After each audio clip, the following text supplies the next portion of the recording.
Hi everyone. So I thought today I would do my talk on multiculturalism. I'm going to be starting a new book for my John Maxwell, The 21 Most Powerful Minutes in a Leader's Day. And its strategy is to revitalize your spirit and empower your leadership. So John Maxwell's teaching is basically that leadership is influence, nothing more, nothing less. And all of us are influencers. Whether you're influencing your friends, your family, people in your church, the building that you live in, it could even be people that you meet in the park. You're influencing somebody every day. So all of us are leaders in our own way. It's not about your title. It's about how you're using your gifts and your talents and what the outcome is of that. So in the one campaign, we say actions speak louder than words. You need to take action. We can all sit on our couches and say we care about the world and we care about poverty. But if we're not doing anything to help lift others out of poverty, those words are meaningless. So we can sign petitions, we can call our MPs, we can follow social media strategies to see what people are doing and help to take action. Multiculturalism there's a big push in Canada for it. So they talk about Canada being a multicultural society. And Zimbabwe is a multicultural society too. So I don't put myself down. I don't let them say to me that, oh, you need to learn how to adapt to Canada, because I'm fine. We all grew up in multicultural societies, whether we lived in Zimbabwe or whether we have come to Canada. We don't live in a society where there's only black people or there's only Indian people. Yes, you have a majority, and some places are more highly concentrated than others, like in China or in Japan. The bulk of the people are going to be Chinese or Japanese. Or if you go to Greece, the bulk of the people are going to be Greeks, and they speak their language. But Zimbabwe was always multicultural. We always had Europeans, we had Indians, we had mixed race people. So over here, there's a big push. What they'll do is they'll take something like, they'll take the gay pride and they'll celebrate that, or they'll celebrate multiculturalism. And it's, in a way, it's marketing, because it's a way to promote marketing and promote sales and promote commercialization, because we didn't have all those things in Zimbabwe. And we never pushed for it. Our celebrations were always based on the Christian calendar. So we would celebrate Good Friday, Easter. We don't have Family Day. We don't have Multicultural Day. We don't have days to celebrate disabled people. We don't have days to celebrate Gay Pride. We don't do all that. But that doesn't mean that we were not a multicultural society, or that we are not a multicultural society in Zimbabwe. There is a big push in the African nations, like there is in India or in China, to keep their own culture, to promote their own culture. And Canada also has its own culture. Like they celebrate St. John the Baptist. That's their big festival in Quebec. They celebrate Family Day. They celebrate Gay Pride.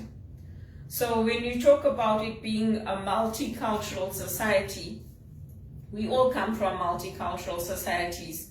We had our Portuguese population, our Greek population, our Jewish population. We grew up with all different kinds of foods available. We grew up respecting other people's cultures and keeping our own Catholic traditions, our Christian traditions. So it's important to remember that, because if you don't hold your image, as they say, and if you don't hold yourself up to say, I'm just as good as you, I can do the job just as good as you with training and support, I also came from a culture that is enriched, that is good, that is building up people. They're very quick to put you down, to point out where you need to improve, to point out what you're doing wrong. And the opportunities for us is to encourage each other, to look at what we have that is good, what we brought here from our countries, and how we can help to build up Canada, whether it's volunteering in the church or in other organizations. And you'll find that some people will even want to keep you out of that because you've done so much volunteering. They don't want you to get those opportunities anymore. So in anything you do, or in any opportunity you have, you need to do your best. Like with me, when I go in, I always do my best. And they have another thing here called the tall poppy syndrome. They say, oh, don't outshine everybody because they'll cut you down to size. Well, I think that's unfortunate because, like John Maxwell says, who wants to be average? Not me. Who wants to be at the bottom of the rung all the time, earning minimum wage? Not me. Who wants to not have opportunities to grow and develop and learn? Me. Who wants opportunities to earn well? Me. Who wants opportunities to travel? Me. So if I want all those things, obviously I'm going to go the extra mile. I'm going to do everything I can to stand out, not to fit in, and to go the extra mile with caring about my life and caring about others. And also now we have the big push, there's a push for Africa to develop its own vaccines and to manufacture them. That's good because then they won't have to wait and be at the mercy of waiting for vaccines to come in. I remember when we were growing up, we didn't always have the medicines available. We had to wait. And we were all inoculated. We all had vaccines against measles, mumps, rubella. We all got those as children. Our parents gave us those because they wanted us to live. They wanted us to be healthy. And now with all the things that are taking place, the natural disasters, there's an increase in cholera in the world. There's an increase in diseases that had subsided because of the floods, because of the cloud seeding that they did in places like Dubai, in parts of Africa. Before, cloud seeding was used because we needed rains. So it wasn't just done willy-nilly over towns and cities and experimentation. It was done because the farmers needed the rain, and so they did cloud seeding to help the farmers, not like what they did in Dubai. So the morals of society have gone. They don't care. And then they're saying, oh, well, this is regular. We do this cloud seeding and then now we clean up the mess. I mean, to me, it doesn't make sense what they're doing. And we are not just cogs. We are not just numbers. We are human beings and we are created in the image and in the likeness of God, and our lives have value for us as Christians. We are not monkeys. We can think, we have hearts. We have the ability to create good lives and to create good societies and to help where we are. So I'll be doing that. I'll be starting that new book and going through it and reading on it. Unfortunately for me, all my applications are coming out as rejections. So I'm still applying for jobs. I didn't apply for that job in Idaho because I already talked to some of the people in the US at Teleperformance and they're not going to give me a relocation package. So I applied for so many jobs that are remote for the US for Teleperformance that they didn't contact me for those.